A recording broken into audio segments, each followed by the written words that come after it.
Welcome in to the New Orleans Pelicans Podcast, the official podcast of your New Orleans Pelicans. A podcast dedicated to everything you need to know about the squad. Hear from players, coaches, broadcasters, and those who cover the NBA on a daily basis. It's time to flock up. The New Orleans Pelicans Podcast starts right now. Hello, everyone, and welcome to the New Orleans Pelicans Podcast, the official podcast of the New Orleans Pelicans. I'm Gus Kattengell alongside Mr. Jim Eichenhofer of Pelicans.com. As always, sir, appreciate you and looking forward to our next guest because you provided something I didn't know. I had no idea. Oleh Kosel, NBA reporter and Australian ambassador to basketball. Well, I don't know if that's true or not, but he's an Australian native. I had no idea. Yeah, I didn't realize. I think I had heard that a few years ago, but it kind of was in the back of my mind somewhere. And he was chatting with Rod Walker before the game last night about the Australia news, and he mentioned it, and I was like, oh, man, we have to get you on the podcast because I don't think we know. There's not a lot of people who cover the Pelicans who are also born in Australia. I believe that the Venn diagram of that includes just Ollie. That's about it. So I thought he'd be a perfect person to talk to about that. I mean, just the insight that he has and the experience that he has, and I'm jealous because from what I hear about Australia, the fact that he gets to go there all the time and visit every so often, I think that's really cool. It's a place I've never been to, but it would be really fun to see that for the first time. I'm going to pull the curtain back just slightly for our podcast listeners now. If you thought politicking for the past election was, something else, you should see the hallways right now the last 24 hours here on the airline drive. Everybody wants to go to Australia. I mean, everybody. I'm not saying that we may or may not go. I have no idea. What's your pitch? What's your pitch to your boss? What are you going to pitch? I mean, if they're going to have training camp there. Yeah, well, somebody's got to cover it. I don't really want to do this on the podcast, but if they're going to have training camp there, I mean, you kind of need to be there. It sounds like they're going to. I mean, I think it's safe to assume, even before I had heard the press conference that David Griffin spoke at the other day, it's safe to assume that they weren't going to. The games are on October 3rd and 5th. They weren't going to just show up on the 2nd and then leave on the 6th. I think we knew based on how long of a trip it was that they would be there multiple days before the first game, and they'll stick around. Maybe they'll probably leave the day after the second game. But I mean, it's going to be a multiple day thing. It's not going to be just quick get in and out. So the fact that they'll be there for training camp practices, this is quite a change from them being in Nashville last year, which we were there for. It was fun. No doubt. And look, and I understand the logistics behind it and everything, but look, first and foremost, they're going to be the first NBA team to ever play some sort of game on their shores. Mm-hmm. And they take that for a big thing. You and I have been in Vegas the last 2 years together. I know you were there a lot longer before I got and was a part of the broadcast with Aaron Summers and yourself and calling the Summer League games. But remember, there was a Pelicans assistant coach who was an Australian basketball head coach and on the staff over there who was kind of, mirroring and shadowing the NBA staff. Mm-hmm. And I had him on my talk show, and he talked about it. And it was so interesting and intriguing to hear that. And he went through a list of players that are, up and coming and things of that nature. So the Pels have had a history with that league and that country. So we weren't surprised. Although it was shocking to us, we didn't know. I mean, it's not like we knew. We just, waited to tell everybody. We didn't know. So to kind of give you an idea of really how historic this is, here's Executive Vice President of Basketball Operations David Griffin, Jim, who actually went to Melbourne and was there for the press conference. Here's what he had to say. Thank you very much. Truly honored to be here today to get to speak on behalf of Mrs. Gail Benson, our owner and governor, Dennis Lausch, our CEO, and their teams. This is a monumental moment for us as an organization. The New Orleans Pelicans take great pride in being the first NBA team to come to Melbourne. We will, as Larry mentioned, absolutely not be the last. This is a very rich sporting culture. And New Orleans is a very rich and diverse and beautiful culture as well. I think the blending of those two things will be a perfect match. We couldn't be more excited for this opportunity. I think one of the most important things for me about all of this is that starting in 1996, sort of my international exposure to basketball was at the Atlanta Olympics. And I got to see Andrew Gaze and Shane Heel firsthand. They put on an incredible show. I also got to see Michelle Timms, Michelle Brogan-Griffith, Rachel Sporn win a bronze medal for Australia.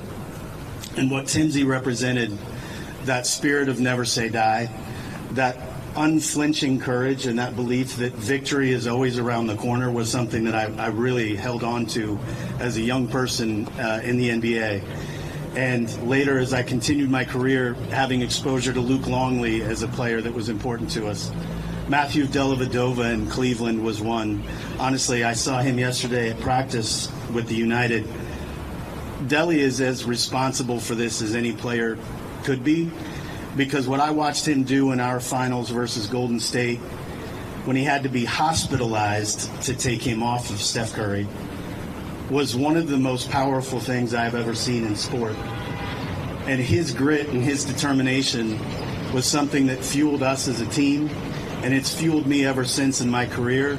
So I'd like to thank Matthew in large measure for this as well. What he represented to us is what I would like our teams to represent. It's what I would like the New Orleans Pelicans to represent in many ways. The selflessness and the team-first attitude that both these teams in the NBL Finals represent are really important to us, and we're trying to be tied to those roots. The NBL is an absolutely amazing product. Larry is being generous with the timeline that he gave us, 12 years. We're older than that.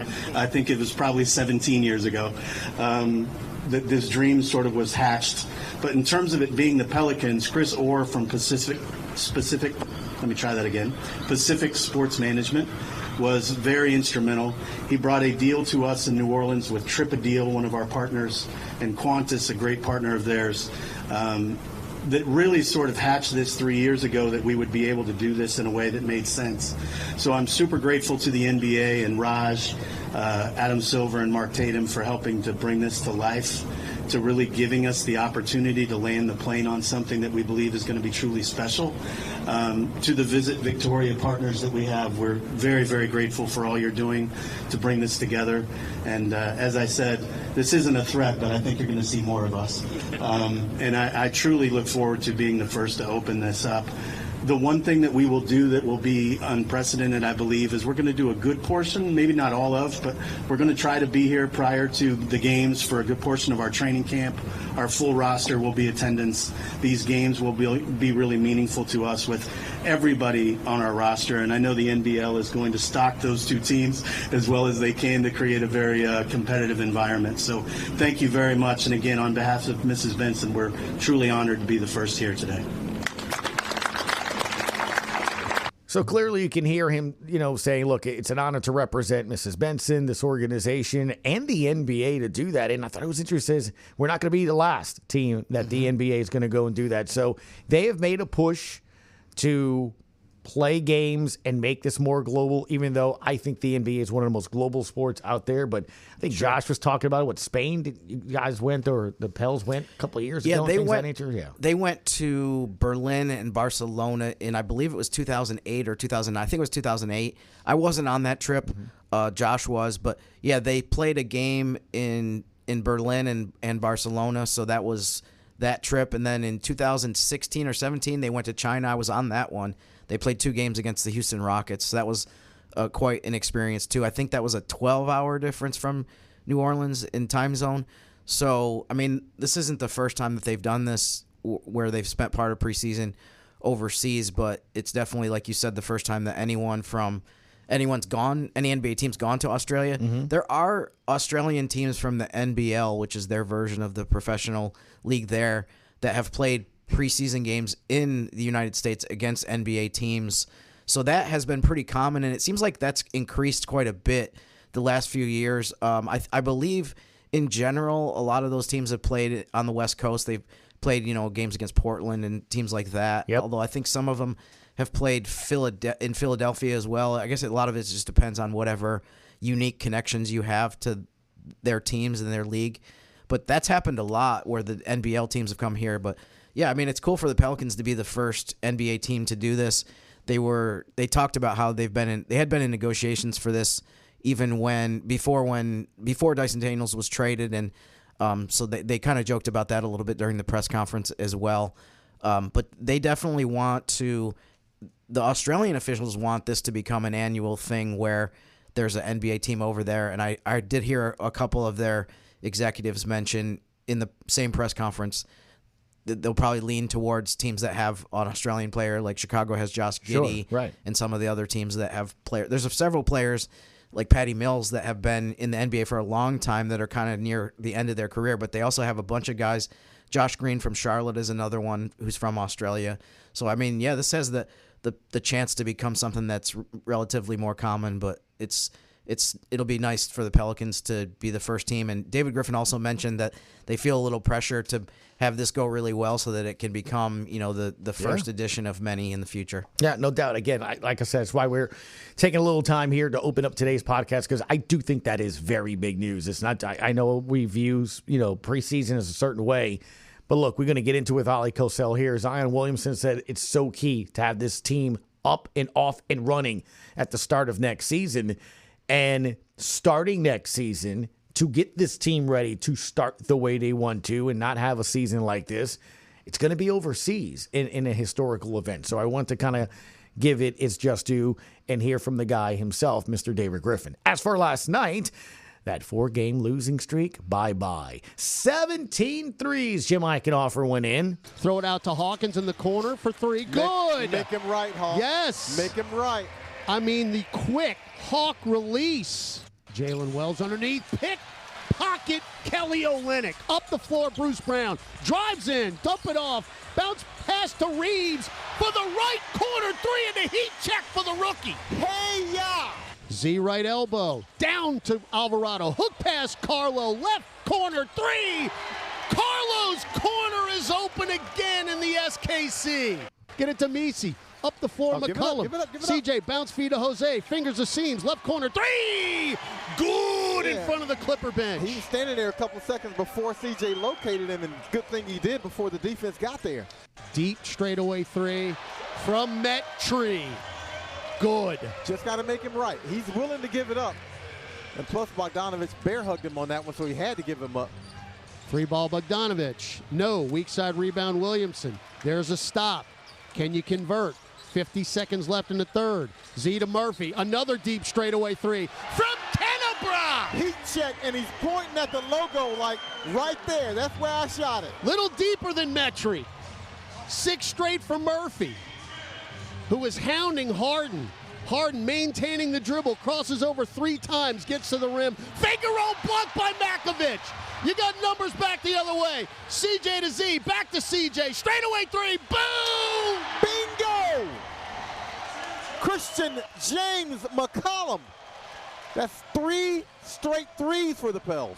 There's 2 storylines last night. The threes, we'll start there, Jim, and then we'll get to you-know-who with the triple-double. But what about the from distance, man, yesterday, the team playing well? Yeah, it was the first time this season that they shot over 50% from three-point range, so highest three-point percentage of the season. Also had the highest field goal percentage of the season. It's funny, this is a very random stat and fact, but their 2 best three-point shooting percentage games of the season were both the home games against the Clippers. So not sure what it is about LA that brings out the hot three-point shooting. Another random thing, too, of the seven times this season that they've shot over 45% from three, the Pelicans, that was the only time they won. So I don't know. Does that mean they need to shoot threes worse? That's a very strange development as well. But yeah, it was fun. That was a really good time last night. I mean, that was a very entertaining game. They score 127 points. We heard the clip of Trey Murphy pointing at the logo. I think he was pointing in James Harden's direction as well when he did that. I'm not sure if James Harden was talking trash earlier or if James Harden pointed at the logo himself when he made a three. But yeah, that was very. If they're all going to be like that the rest of the way, this will be a fun last month. Well, all of the highlights I just played you were before the third quarter. Oh, really? Okay. In the first half. Okay. To your point, the third quarter comes. Remember the good old days when they were 1 for 14? Zion, an impossible pass, shot by Misi. No, can't make a layup, and it's taken by Zubats. They'll tie it up with a 3. This is frustration settling in on the Pels. Harden steps back for the tie. Yep! 75-75. Timeout, Willie Green. 5:33 left. And Harden. And they're too hot right now. Anything they put up is going in. Harden sizing up Makovich. There's the old step back. And rinsed. 83-82. okay, so there you go. There went the 20-point lead. Clippers go. And then, Jim, what happened? Pelicans got hot from 3 again, and then Zion decided I'm going to take over the game with 10-5-5 in the fourth quarter alone. Get it to Z. Chest it to him, back court. Now front court with 3. With 2. dunk it. He will go down the lane. Ask and ye shall receive a flush. Now Jones at the buzzer for 3. No! Williamson into the front court. Hard drive on Kawhi. Dump it down to Carlo, and the teardrop is good. Assist number 9 for Z. All right, Z. Sizing up coffee chest at the Jose Make for him the right. double-double. Around and down. Make him right. Make him right, Jose. And he did. Rebound, Z. Can he save it? He does. To McCollum, left angle 3. He made him right again. Zion Williamson, this is your life, my man. Timeout, Clippers. That is 12 assists, and that's the hustle bucket. Harden, they left him alone for 3. Short. Z got the There's rebound. a triple-double. Triple-double. Push Just it up the floor, Jose. One dribble, laying it good. And that might do it. And it did, Jim. An amazing game, 127-120, because as we said, another bad third quarter, 39, but the Pels had 37. They finished strong in that third. It wasn't a 32-15 third, which was a big difference. But it's something we're going to talk to Ollie about, too. It just seemed like Zion said, bleep this. Yeah. We're not losing this game. And here you go. And, Jim, are we watching before our eyes a team learning to play through him and around him, and more importantly, him understanding how this team can play through him and around him? I think so. I mean, what he did in the fourth quarter was definitely one of the best quarters, I think, of his career. The fact that, I mentioned he had 10 points, 5 rebounds, and 5 assists in that period. He also had a career high in assists last night. So we're seeing him get these triple-doubles that he's had 2 over the last 2 weeks. But, I think the biggest key to those triple-doubles is obviously he can get 10 points, in his sleep. He can get 10 rebounds on a lot of nights. But now his assist totals are coming up. That's the part where, it's tough for him to get a triple-double because it's, he's not getting 7, 8 assists that often. But now all of a sudden he's getting 9, 10, 11, 12 on a more regular basis. So I think a lot of that is just the game kind of slowing down, his command of the offense, his ability to know I can get to the basket whenever I want, but when there's 2 or 3 guys coming at me, I can also see the floor and find guys for open shots. And obviously it helps a ton when his teammates are making them at a high rate the way that they did last night, where you had multiple guys that had really good nights from three-point range. No doubt. I think one of the things that's interesting is some of the thoughts after the game here as well. Here's Z. I didn't even realize I had it until after the game. I was just so locked in because I feel like my first half was a bit rough. But second half, my teammates and coaches were just, they were in my ear, and it's time to get to it. Head coach Willie Green. It's always fascinating to watch him. I told him in the huddle that he's got a unique way of figuring out the game as he progresses.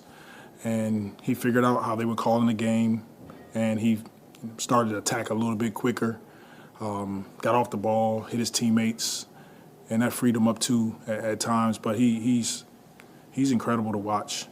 And something, Jim, I want you to comment on here from C.J. McCollum. I think he's in a great space, mentally, physically, obviously, and then from a standpoint of how he's impacting the game in, a multitude of ways. Obviously, you've seen the chase down block defensively. You've seen a couple blocks, rebounds, pushing tempo. The amount of attention he commands, on the offensive end. They're always loading up. I think I've seen the stats since 2000, and whenever he came into the league, he's by far the most double-team, player in the league. They shift the defenses and really build the defenses around trying to contain him each night. And some teams are better than others at, being physical. And the Clippers are one of the, more physical teams in the league, and he still was able to get a triple-double and leave his imprint on the game tonight.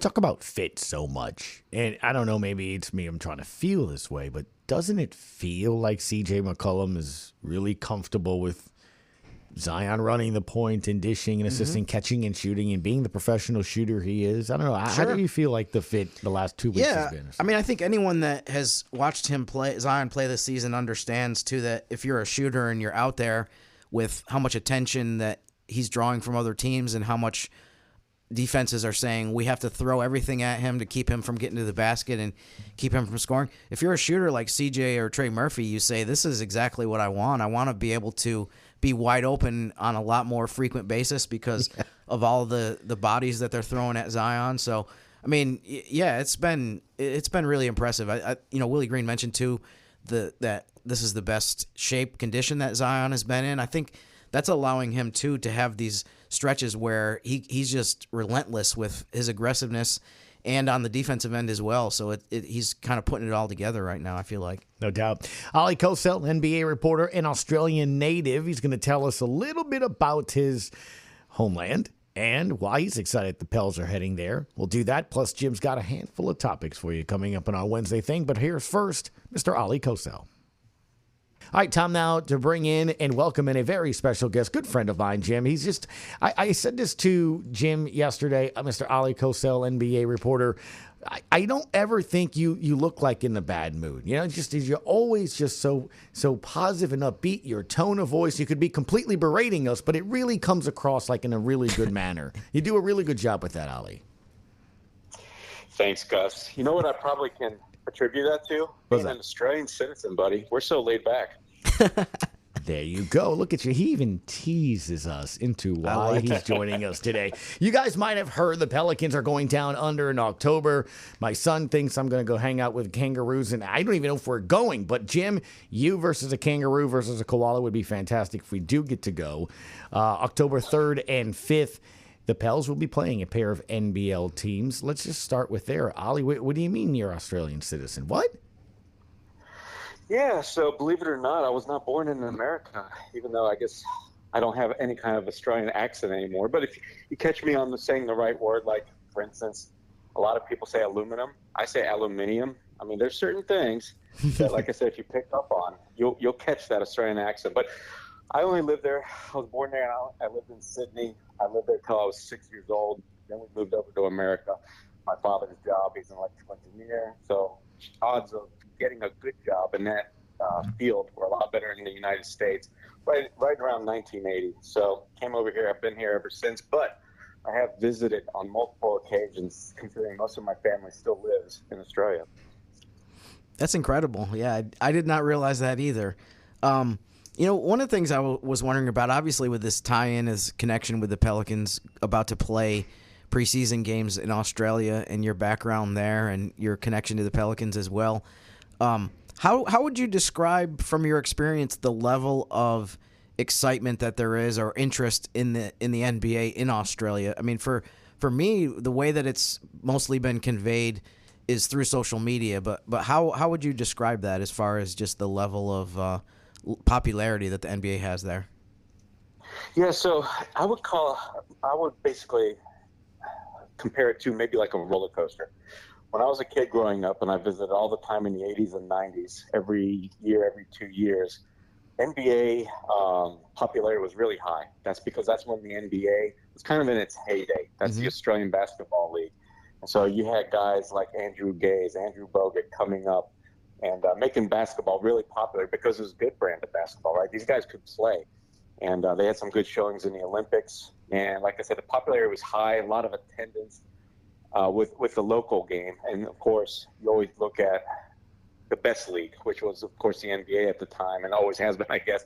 And you had your favorites, right? So from talking just to my uncles, people that my family knew, friends, often basketball will come up, right? Everybody knows Australian football, AFL, there's rugby, cricket. I'll tell you what, basketball there for a bit was right up there with some of those other sports for a time, but then it kind of went away. Just like in any sport that's kind of it's a new sport trying to hang on, create some popularity. If you have some downturns, then it's going to struggle, right? So they lost some sponsorships. NBL kind of went really downhill in the late 90s, and especially in the early 2000s. And I thought it was honestly the league was going to get wiped out. For instance, the team I follow, the Sydney Kings, they even lost the team there for a couple of years. I want to say about 2008 or 9. But then it all got revived, say about 2013, 14, 15. And it had to do a lot with just, again, finding sponsors, right? They got a good director, somebody really knew how to revive the league. And ever since then, it's really taken off. So, again, just talking to family, it's popular. People are attending games. I know just recently, was a year or two ago, over 1 million people attended an NBL game. We hadn't seen numbers like that since, like I said, the mid to late 80s. What was your reaction to hearing about the Pelicans, that they're going to be going to Australia? I mean, I had no idea. It came out of nowhere to me, but what was your initial? You think you might be able to find your way back over there to see some relatives? Oh, you better believe it. Over the last 24, 36 hours, once I found out the news, before it was actually publicized, I started already talking to, the wife and everybody else that's over there in Australia, saying, you guys might come and I might come and see you soon. I haven't been there in a long time. Now I've got a real reason, because you guys aren't a real reason, right? Family, that doesn't count. The Pelicans are more important than family. Mm-hmm. Yeah, but look, the NBL, while it's a very successful league, you never thought an NBA team would come over there. It's a long trip. It's never been done before, right? This is the first time an NBA team's going over there. And typically, usually these smaller leagues, their teams come to us, right, to America, like NBL teams have come. So I always thought that was probably going to be the status quo for at least a little bit longer. But, yeah, I was ecstatic. Look, I mean, there's no doubt about it. And you've got to think the reason Pelicans were selected was, the collect connections, right? Trajan Langdon, David Griffin, over the last several years have established over there. Of course, when you've got a popular face like Zion Williamson, you're going to want a team like that to come over to Australia. So I think a lot of things worked in the favor for the Pelicans, I think, getting selected. So, like I said, that's all good for us. This is 6-7 months down the road yet, so I think for a lot of us, we have no idea in terms of the planning and that kind of thing yet, and that'll be something probably that gets more addressed in the summer, in the off season. But I mean, what is your advice for? We heard it's a 16-hour time difference. What's your advice? Obviously, you've made that trip a bunch of times. When you come back to the U.S., or how do you adjust? Because I would think that might have been, I don't know if stumbling block is the right word, but that maybe have been a part of the hesitation to have teams travel there in the past. I think it's definitely sounds like it's going to happen more often, more in the future. But what's your advice for that? Because they're going to have probably a couple weeks before they have to start the regular season when they come back from Australia. Yeah, I will say that you're probably going to be so tired on the way back. For some reason, when you're headed over there, the lag isn't as bad, right? The travel lag. And you sleep on the plane a little bit easier, just because it's kind of synonymous with the body clock, right? Usually the plane leaves California somewhere, say about 9, 10 p.m., right? So you're kind of, like I said, in perfect synchronization with when you're going to be sleeping. So you sleep for half the flight over there, but coming back, it's just a mess, honestly. Yeah. And every time, even when I was a little kid, I remember, and kids have plenty of energy, but you come back, you're just wiped out for 12 hours, maybe even up to 24. I remember sleeping for 8 to 10 hours. It didn't matter if it was the middle of the day. So hopefully the Pelicans won't have any kind of practice schedule for a few days. Just let the players rest. Really, there's no way to get around it. You're just going to have to take some time off and just sleep it off. It's interesting you bring that up because, again, like Jim said, where we're all, I mean, they kept this really under wraps. I didn't know. I'm looking at them like, oh, Australia. And then it starts kind of occurring to me. I'm like, oh, are we going to be a part of it or not? So we're just sitting there eating at lunch, Ollie, kind of going over logistics, 16 hours difference. As Jim said, 7 p.m. there is 3 a.m. here. So, how would you broadcast it? How would you do that? And then, of course, Josh Richardson's in charge of kind of making sure the broadcasts go well. He immediately starts going, okay, so training camp and practices and schedules. And so it's interesting that you just said that, because when I look at the dates, the 3rd and the 5th, isn't that the beginning of preseason, right? So I guess to your point, you get there, you have some camp, you practice those, or you have those 2 games. You're probably not looking at having another preseason game till Thursday or Friday when you come back, huh? Yeah, I mean, I was talking exactly about this topic with Jim yesterday, and with the NBA preseason schedule now really reduced, right? usually most teams will play now 4 games. Yeah. Pelicans were supposed to play 4 last year. I think it fits perfectly, right? You get this out of the way. Of course, you just mentioned training camp. Seems like it's just going to have to be held in Australia. It just makes all the sense in the world. And then when you get back, you might have time for 1 or 2 games. I'm guessing it'll probably be 2. And that'll be it. But you'll probably have I'm thinking you'll have like close to a week off when you get back. Let's say like 5 days. Because you also have some days off before the start of the regular season. But it all fits, right? It all works if you look at the calendar. Yeah, I'm writing about this as well in one of the things that I'm doing that probably will post today. But David Griffin said during the press conference that they held actually in Australia where he was that they're going to the way he described it was that they're going to have most but not all of training camp in Australia. So I would think that they're going to have – I think you have to have media day in your own city. You can't just have it any random place because obviously your local media members are in the same city of where you play. So I would think that that's how they're going to do it. They'll have media day here and then TBD, how long they'll be in Australia. But like you said, they'll have a good chunk of time, I think, when they come back before maybe they have to play a preseason game or 2 and then they'll wrap up preseason that way. So, one thing I wanted to ask you too, before we turn our attention to the Pelicans right now with you, Ollie, is one of the things that was mentioned in the press conference that multiple people said, I'm sure that this made an impression on a lot of people, was that Australia is actually second in the world in NBA League Pass subscribers or viewership. So, I mean, Australia is actually only the 54th largest country in the world if you look it up based on population.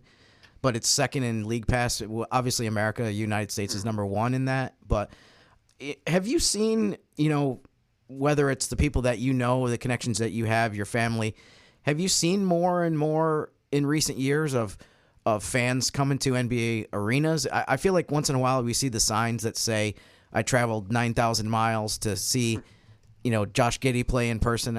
Is that something that you've noticed too, that there's been just more of those fans coming here? Oh, yeah. And we've even met some over the last few years in person, right? I mean, I don't know if you met him, Jim, when he was here, but Lyle Swithenbank. I did meet him, I'm well aware of who he is, yeah. Mm-hmm. Yeah, he's made now 2 trips over here. And, praise to him because he's not just coming from Sydney or Melbourne. He's coming from Perth. So it's even like another 3 hours or so to your trip. But yeah, no, I've met ever since I started covering the Pelicans. I always knew about Australia's fandom, just even in the Pelicans alone, simply because when you run a site like I did, SB Nation, you can see where your contributors are, where your people that write posts, where it's coming from, and I always found it interesting. Australia seemed to always be in the top 3 or 4, right, in terms of course, America was number 1, and then usually the Philippines was right there 2 or 3, but Australia, yeah, right. So, yeah, it's 26 million. That's all that exists in Australia in terms of population. Really tiny when you consider land space. But, yeah, despite all the sports that they have, basketball they've always made room for. But, again, like I said, over the last 10 years or so, it's really exploded again. So that's why I think we're seeing fans now want to come over and actually see it for themselves. And this, Jim, today it seems like it's easier, right, to travel and say it was 20 years ago or something like that. Sure. Especially just for like basketball games, right? Stuff like that people just didn't do. At least I didn't know anybody doing that 20, 30 years ago. Yeah. Yeah, that's interesting. I mean, like you said, Australia is up there, 26, 27 million. So actually California and Texas both have larger populations just with those states. So just to kind of give a little bit of a frame of reference, how much of a difference it is. Mexico, I think, is like 5 times bigger than Australia. Just another comparison point across the world. But yeah, it has been something that I've noticed too on social media. I've noticed on Twitter, X, that there's been various people that constantly interact with me who are Pelicans fans in Australia. So, I mean, I'm sure they have fans of every team, but I always thought that was cool that there's people over there that are Pelicans fans. And not just people. It definitely surged while Dyson Daniels was here, but there's also been people that I've interacted with that were there way before Dyson Daniels and remain, Pelicans fans now. So I appreciate that part of it as well. In terms of what we've been seeing on the court lately with the Pelicans, I wanted to start with Zion Williamson. I mean, What's your impression of the way he's played right now? And do you think that this is the best version of Zion Williamson that we've seen in the 6 seasons that he's been here? Yeah, I think probably everybody would agree with his sentiment that it is the best, right? Even though he's not playing a full allotment of minutes, not playing back-to-backs, it's his impact per minute. It's the greatest we've ever seen on both sides of the ball. More has, of course, been asked of him, especially since the team lost DeJounte Murray. You need a de facto point guard. And let's face it, Zion's always kind of shown the playmaking ability, really starting with the second year, and it just really has exploded. It's always been there. And now we're seeing in the form of 2 triple-doubles in the last couple of weeks, had a career-high 12 assists yesterday. So the playmaking, he understands it. He'll say that he can improve. He still has problems with turnovers. But, again, that's nitpicking at this point when you consider, right, it's been a very disjointed 6-year career for him. So it's hard, you've got to think, developing against the world's best when you're just trying to get yourself acclimated, your body in condition, and you're being faced to carry a team, whatever have you. So I think he's done a great job. But really, it's the defensive end. Seeing him compete on almost every play, being able to guard really 1 through 5. I mean, people like to toss that term around a lot, but I think Zion truly is one of the few people that can actually do that, right? He's got the strength and the girth to handle a lot of centers, at least for a possession or two, and he's got the quickness. And I feel like the instincts, the hands, you name it, to stay with a lot of point guards. And we're seeing it, right? Ridiculous block and steal numbers. He's got, the second longest current streak going. I want to say it's 47 to 48 games now. Yeah. With at least 1 block or 1 steal. So, yeah, Jim, he's doing it all. And, what you want to see is just for him to finish the season healthy so he can actually work on his game over the summer instead of, concentrating on rehab or something like that.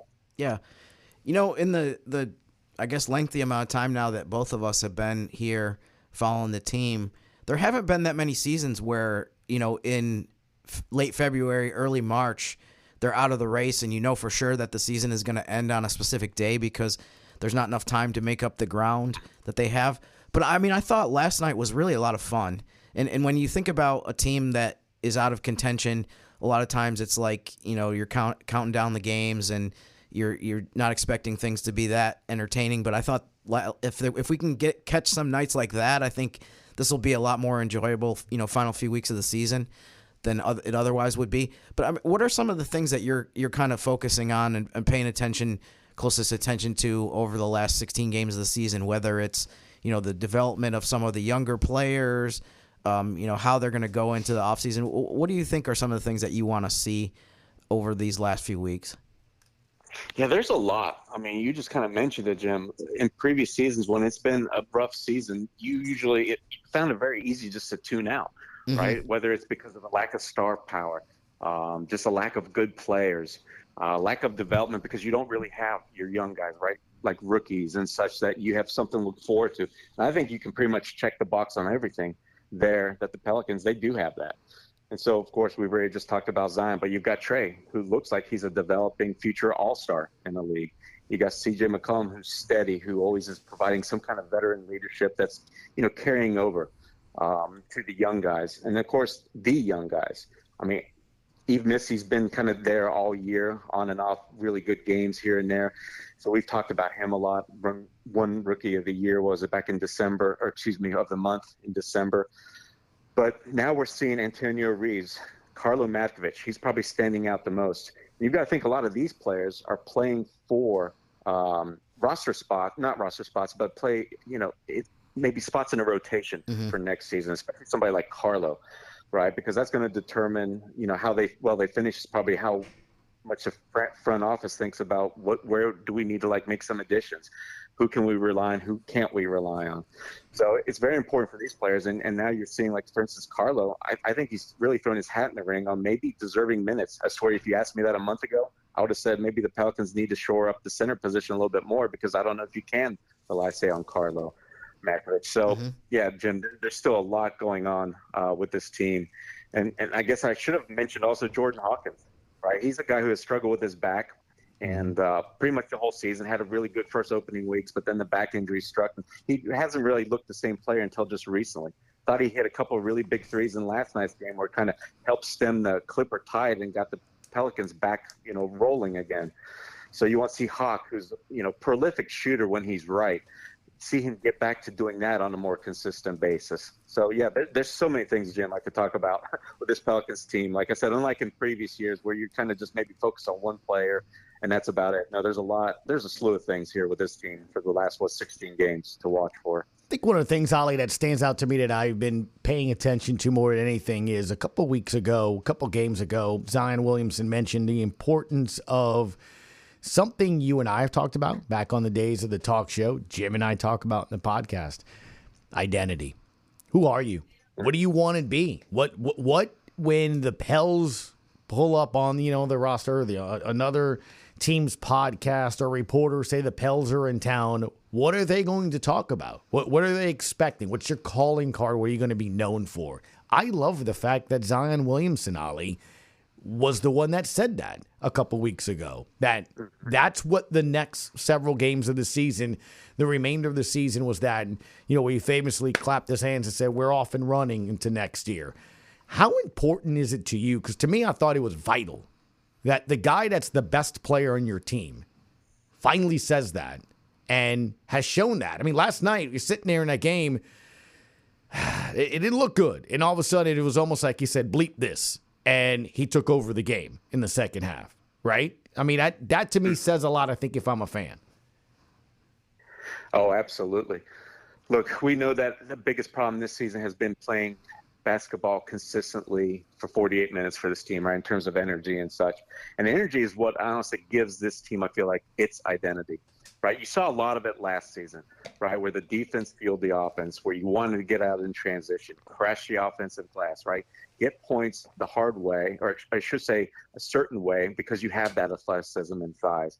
And so this year we hadn't seen it as much, but now that they've been playing better, now that guys have been healthier, and of course you're being led by Zion, I think we're beginning to see that again, right? The pushing in transition, I think that's what stands out to me the last few weeks that you're seeing, both from Zion and Jose, right? We've got to talk about Jose a little bit, how I think he's honestly kind of flown under the radar, but he has putting together his best season, right? It's an all-around season where he's running the offense, right? We're seeing plenty of games, 8, 9, 10 assists, very few turnovers. So in addition to all that defensive havoc that he likes to cause, whether it results in a steal or not, but he's there. His presence is there for opponents. It's the offense that I've really just fallen in love with, and that's contributing to this, I guess, this identity that you want to see in the future, right, where you want to see continue to develop over this remainder of the schedule, led by Zion, of course. But, yeah, it's just constantly applying pressure, I feel like. That's what Willie Green wants to do, because he's got the length, the size, the athleticism. When you think about Zion, Trey, their ability, what they can do. Now we're seeing it with Carlo. You see how Hawk can fly in and get a block or a rebound. You see the way this team should be playing, right? Probably what they envisioned started training camp, but unfortunately it didn't work out that way. So, yeah, Gus, and I'm glad you mentioned Zion. The fact that it's on his mind, that's so big. Mm-hmm. If you're going to be a leader of this team, there's several things you have to do that others, don't have to worry about.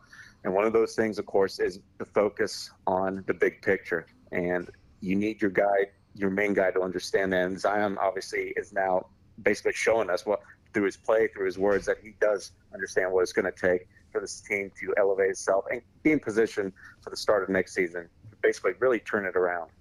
NBA reporter, an Australian native, and my tour guide in the upcoming NBA training camp for next year. If we all go, Ollie, you're gonna have to tell us, man, Melbourne, what's all about. I've been kind of Googling it already. It's an interesting place. Looking forward to it if we all get to go, so we'll see.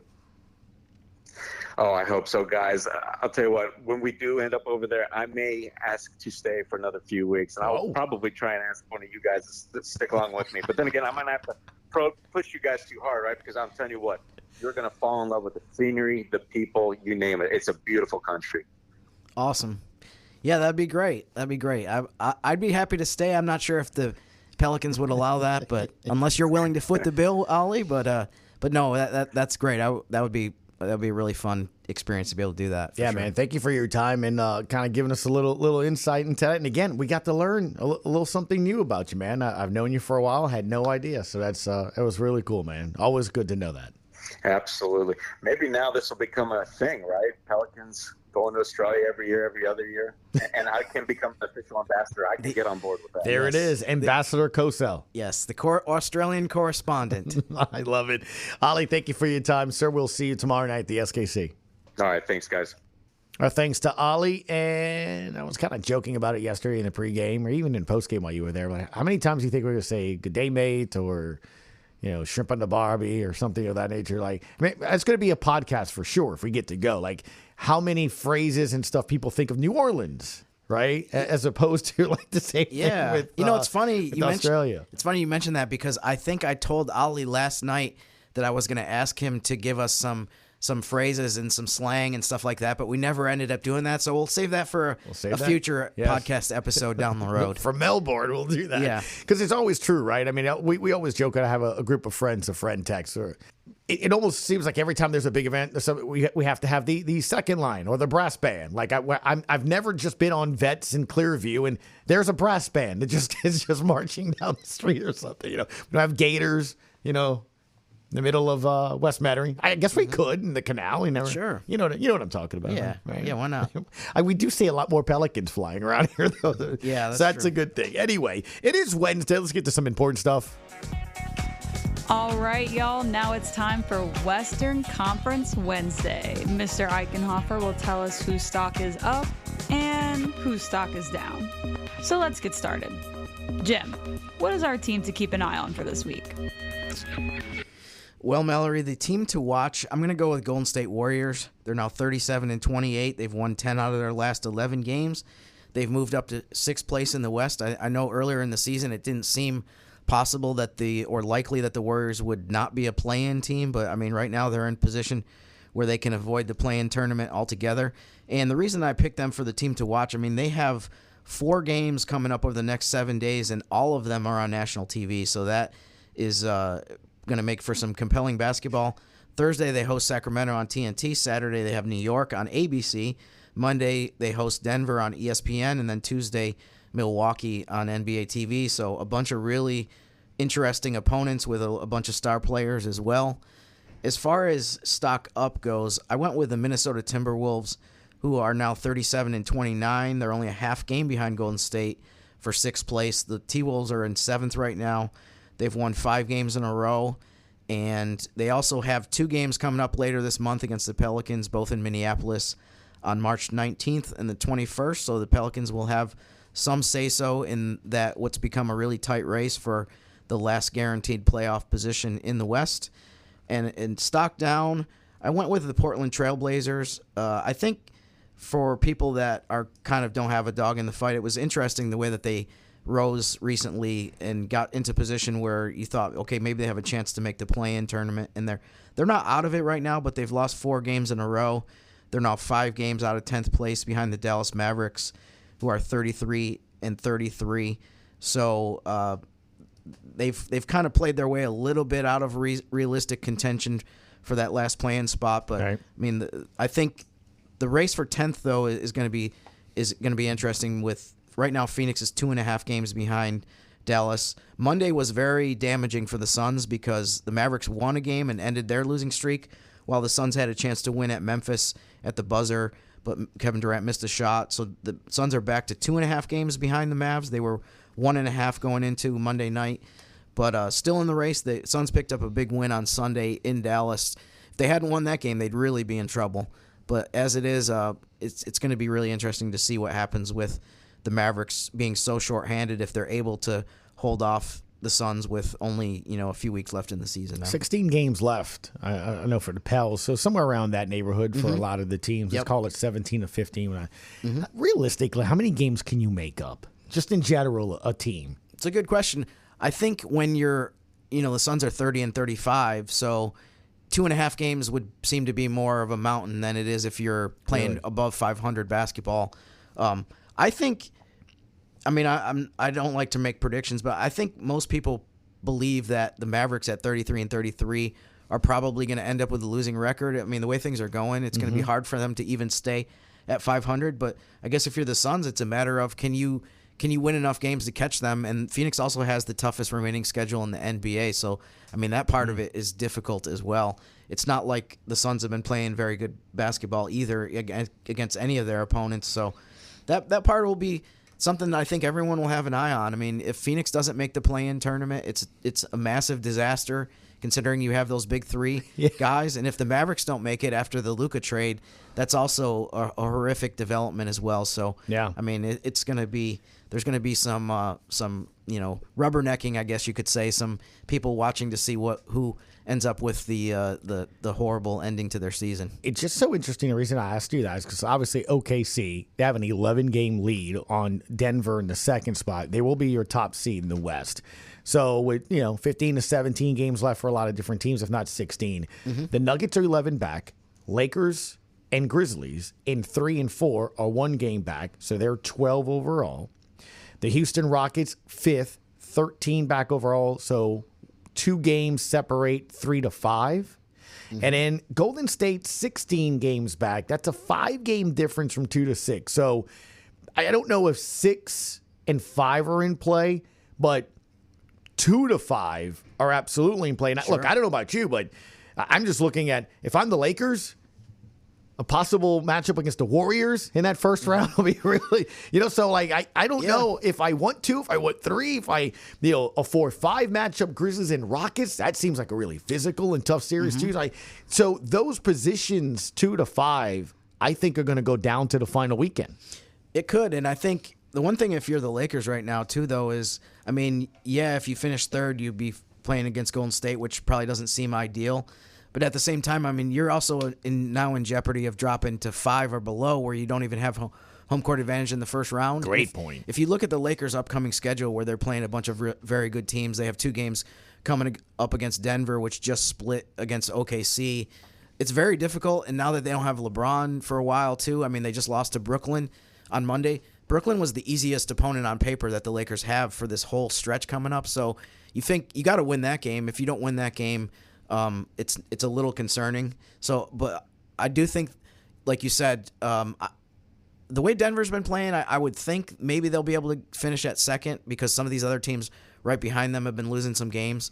But 3 through 5 is really interesting. Lakers, Grizzlies, Rockets, and then 6 through maybe 8 or 9. 6 through 8 is only 2 games apart with them of Golden State, Minnesota, and the Clippers. So, I mean, that was a bad loss or damaging loss for the Clippers last night as well. So, Pelicans are going to continue to have an impact on how this race turns out.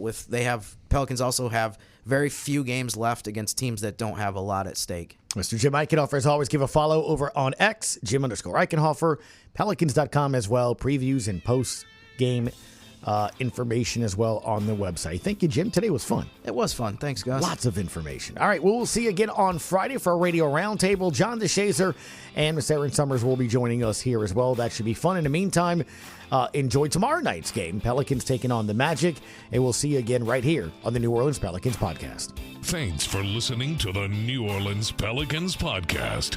Join us 3 times per week on Pelicans.com, the Pelicans mobile app, the iHeartRadio app, or where you get your podcast. And be sure to give Jim and Gus a follow on X at Jim_Eichenhofer and GCat_17. We'll see you next time, right here on the New Orleans Pelicans Podcast.